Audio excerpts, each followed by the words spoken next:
Alrighty, Omar here from my point of view, and today I have this 2019 Infiniti QX50. So we're gonna go over the interior, exterior, talk about the engine, the performance, all that stuff.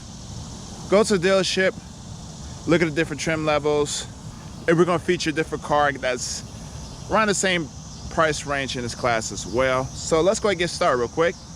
2019 QX50. So this is the first Infiniti model, make and model, that I've reviewed. I just recently got out the Nissan Sentra. It's a big 5-seater crossover SUV. Styling wise, I actually do like it. It looks like it's lower than like a Blazer, but it's the same body as a Ford Edge. It's not based off of Ford whatsoever, but the shape wise. Nice roof rack. You have a little bit of cladding over here, which suits the vehicle well, not overly done. A little chrome in the door mirrors, door trim, and the roof rack as well. Panoramic roof, we'll get to that in a second. Honestly, it's just a simple design, not overly done, but it is Infiniti. I know crossovers today look, you know, generic, the same, stuff like that. But you can point this out, this is Infiniti from, you know, quite some distance away.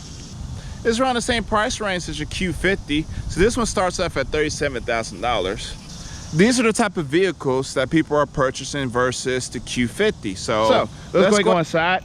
And I'm sad to report, as I pull out the key, yes, this is the same key fob as it was in the 2018 Sentra that I reviewed, the SR Turbo.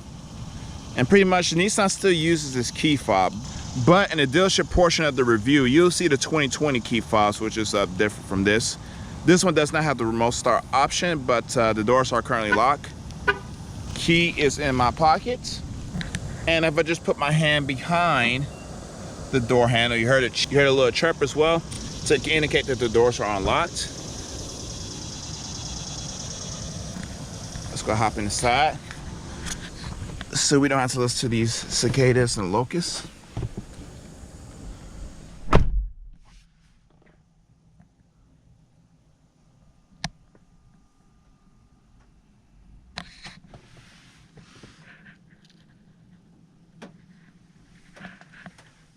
I got the key in my pocket. I'm gonna fill the brake. Engine start button's down over here, like the newer Nissans as well.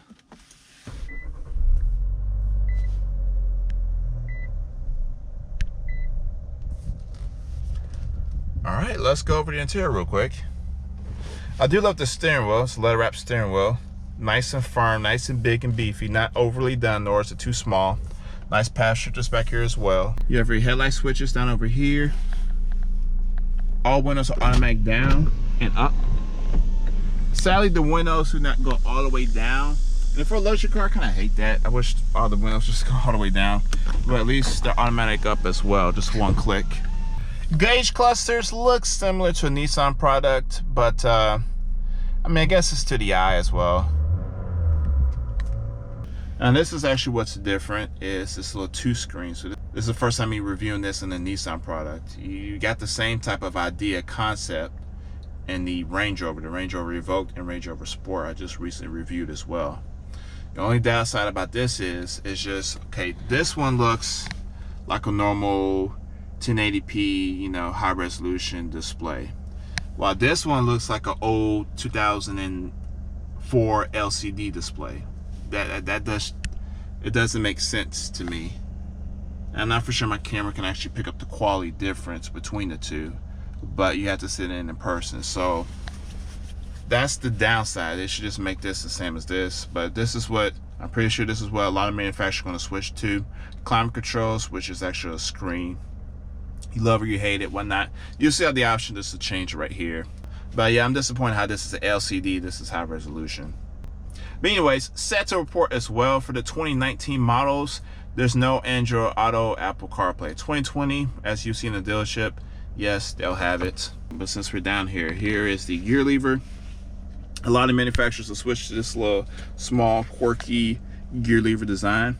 So currently it's in park. You just put your foot on the brake, and you still have to press a little button over here to select the gears. So foot's on the brake, go all the way up to reverse, and then press down for drive, press down and back again for manual. It's kind of tricky to put it into neutral.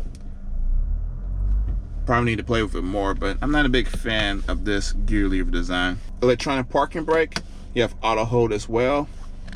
And the storage over here, it's actually pretty good. Nice storage space. This charges up the phone pretty quickly, so you can put it down here and drop your phone down here. Two small little cup holders, which is, yeah, very small. Just a normal little water bottle right here.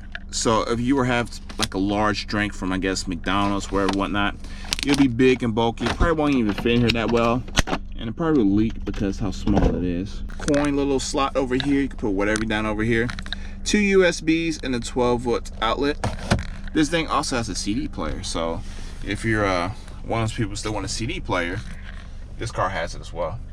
Now, get on to the sunroof. Here's another thing I don't like. So I have the shade open, okay? So I'm gonna close the shade.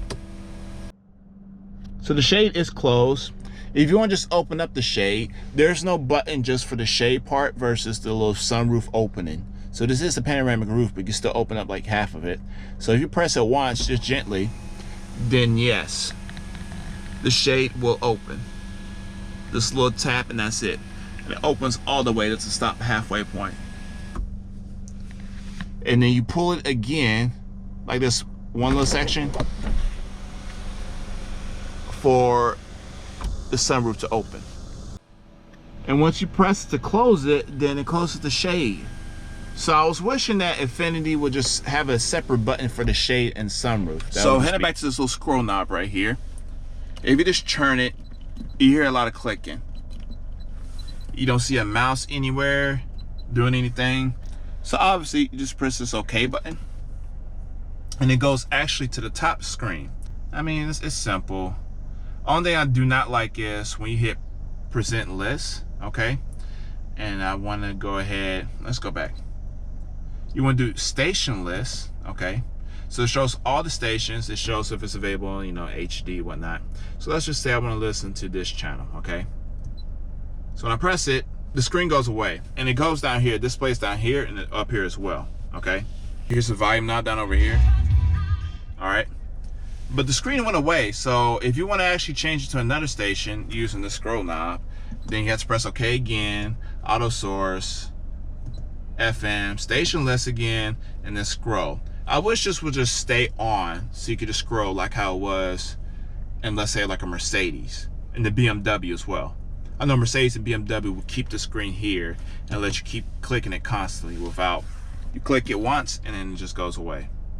That being said, you can go ahead and just store your favorite stations down over here. So let's just say I want to save 91.1, 6, store. I wish I didn't ask for that, but you know, it stores. So when the radio's on, all you can do is just press it, you know, look at a glance, and you can change it yourself. So this seemed like an unnecessary process. It helps a little bit, but it's not executed that well. And same with the screens. Before I hop in the back, since I'm here in the driver's seat, being 6'9", yeah, there are better alternatives, but this is actually pretty good. So the footrest right here, which I am not complaining about, just to let you know, it is kind of big. So if you have big feet, wide feet, it's kind of awkward down here, but you can get away if it's squeezing your foot between the brake pedal and the footwell right here. So you can stretch out your leg just a little bit if you're in traffic. On the right side, this is hard plastic, but it's not as irritating, let's say, as like the Honda Accord, my first review. I wish this was like soft little plastic right here, soft touch. But yet again, you gotta remember the base price of this is $37,000, which isn't, you know, nothing to just throw away. But for the luxury of this car, it's actually not so bad. But let's go ahead and hop in the back real quick, just a little bit. You can actually recline the seats back here as well. This is actually just a 5-seater SUV. So I'm just gonna keep this reclined. Me sitting back here, I actually do have some leg room. If the passenger seat was just up just a little bit. And the seat comfort back here is actually pretty good. I do have actually pretty good headroom. So being 6'9", sitting back here, I'm actually pretty good as well. The panoramic roof is not really in the way. You do have air vents back here. You better have air vents back here. Let's look at the trunk real quick. Put that to the side. You can just fold down the back seats, just one little pull. Goes all the way down. Same for this side, it's a 60-40 split. Now obviously that will go all the way flat, but of course my driver's seat is all the way back a little bit, so that's why it's hanging up. You do have a little storage space back here as well. And you can lift this little part up, but it's actually kind of, you know, Velcro down here. And you do have a hole right here. That's why it's probably making all that roar noise that you could plug back in here. Yeah, I'm not for sure why that's there, but I mean, I guess. No spare tire. You do have a 12-volt socket out here as well. I'm going to pop open the hood. Just pull it once. And what we have here is, by Nissan would say, the world's first production VC turbo. 2-liter turbo 4-cylinder with 268 brake horsepower and 280 foot-pounds of torque. Can tow up to 3,000 pounds. The drivetrain is front-wheel drive or all-wheel drive. You do have different driving modes. So you got D mode down here. So you pull it down or up. And up on the top screen, you have eco mode, standard mode, sports mode, or personal, which you can like configure however you want. But right now, I'm gonna put it into sport. And we're gonna do a quick little acceleration here and there. Foot to the floor.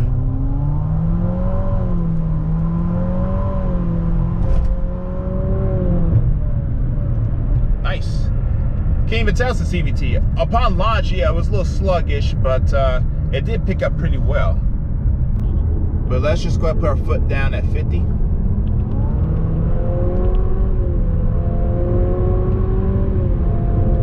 Wow, it picks up. That's properly quick. Handling wise as well, you have quick little steering. Even though this is front wheel drive, it's not tugging at the wheel with all that torque.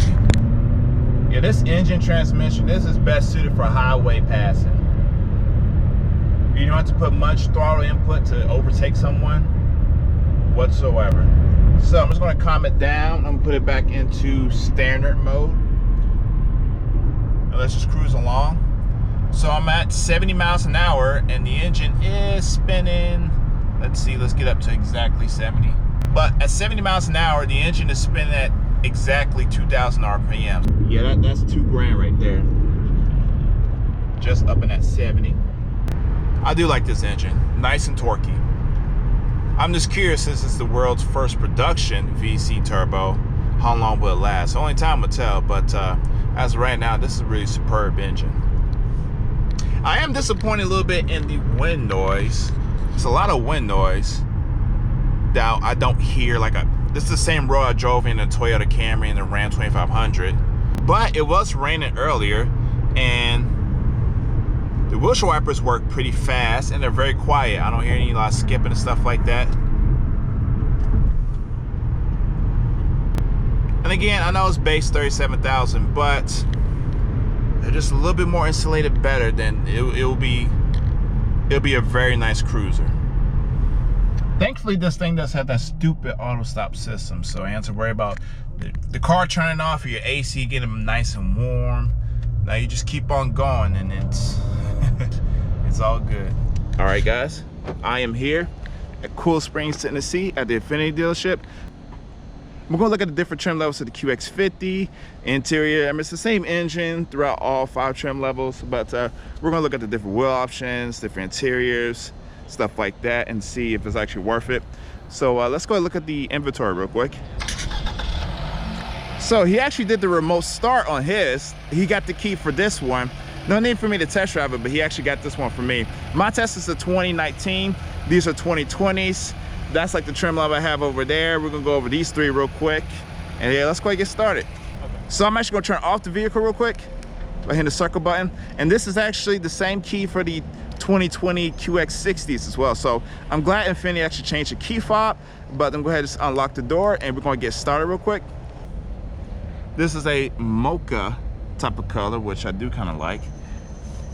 Let's see if it's open though. No, it's locked. But this is the front wheel drive model, Mine's front wheel drive as well, and the total price of this is $44,000.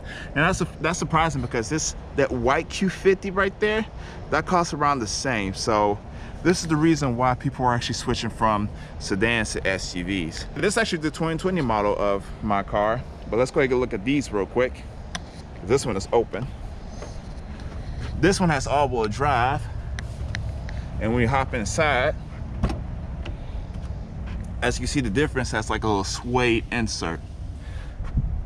I don't see the MSRP sheet on this one, but you can look it up online. There's actually nice little leather seats as well, and also suede seat inserts in here. This is actually a 2019 model used. Steering wheel's the same, nice power shifters. The screen looks about the same size as well, but as you can see, you have heated and ventilated seats. The suede insert does feel very nice, and it's up here at the top as well. So it's not just a little stitching here and there, it's all throughout. Bose Performance Series stereos, which I'm pretty sure does sound fantastic versus the base one in there. And looking onto the rear, suede inserts in the back as well. Nice little sunshade over here. Do love these designs. This meshes the car perfectly. I'm not a fan of black wheels, and this isn't necessarily black. They're like dark gray metallic, but this suits this car very well. And the Clayton is perfectly fine as well. It's not overdone like a Mazda CX-30. Now let's look at this trim over here. This is sensory front wheel drive. This one's priced at $52,000. So let's go see the inside of this. This is actually a 2020 model. This is actually locked. Damn it, I locked it. I had the key, but I locked it, guys. I'm sorry. Again, back to him. I don't want to disturb him. On Saturdays, it's very busy, even though Saturday morning, this is my only off day to do this type of stuff. And, you know, customers come in and out. I just don't want to bother the sales associates. So, my fault. I locked the door. Silly me. But anyways, thank you, Matt of Cool Springs of Infiniti. I locked the car door on this one, so I didn't get it going back inside of it. And here's the problem with sedans versus SUV. 2019 Infiniti Q50, you got all this stuff right here, 3-liter twin-turbo V6, 300 brake horsepower and all that stuff, 7-speed transmission. The price of this is $45,000. Now, this is a good car. I'm not gonna lie. Everything is pretty much similar within this one, the interior-wise. I think better seats as well. Doors are locked, so I'm not gonna get into it. No need to. But some people are like, why would I buy something that's small like this when I can get something bigger, better ride height, and a sense of security? And that's the difference between why someone will buy this one versus the Q50.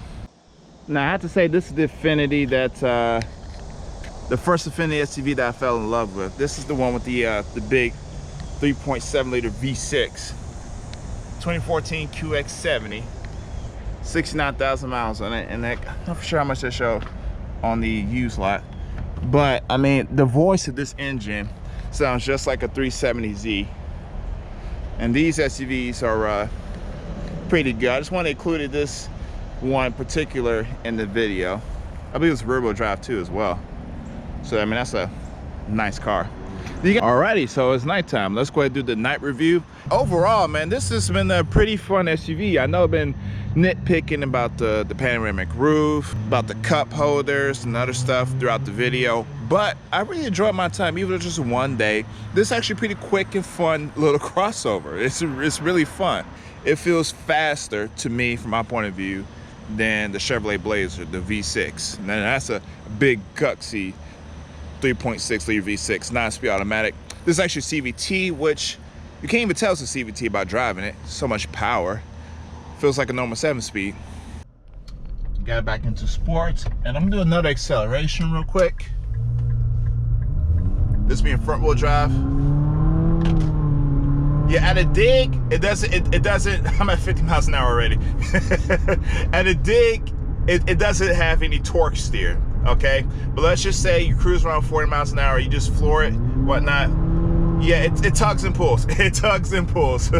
So just keep that in mind. I hate to contradict myself when I say there's no torque steer, but at a dig, for some reason, it's very smooth. It puts the power down, you know, with no drama at all. Now, let me be more generous. I think 45, 20 to 45, that's when you will experience the little tug and pull. And don't forget, all-wheel drive is optional. If you need all-wheel drive a little bit up north, then yes. Here's my final thoughts of the Infiniti QX50. So I really wasn't expecting much from it or anything from this Infiniti, but I have to say I'm actually impressed with it. Yes, there are some key features I don't like. The infotainment center is not intuitive as it should be. You have a lot of road noise, wind noise, all that stuff as you're driving along on highway speeds. But on the upside, it is very comfortable. The 2-liter turbo is fantastic. It's very torquey. It's very fun to drive as well. I know a lot of people who are in the market of these type of vehicles are not looking for quote unquote fun. They just want to have a car, get in, easy entry since it's an SUV versus getting like a Q50 for the ride height, and a sense of security. It's pretty big and wide. But I am kind of just worried about the technology of that engine. Only time will tell. Look for the 2020 models. 2019s do not have Android Auto or Apple CarPlay. Go test it out for yourself. Different trim levels, all-wheel drive or front-wheel drive.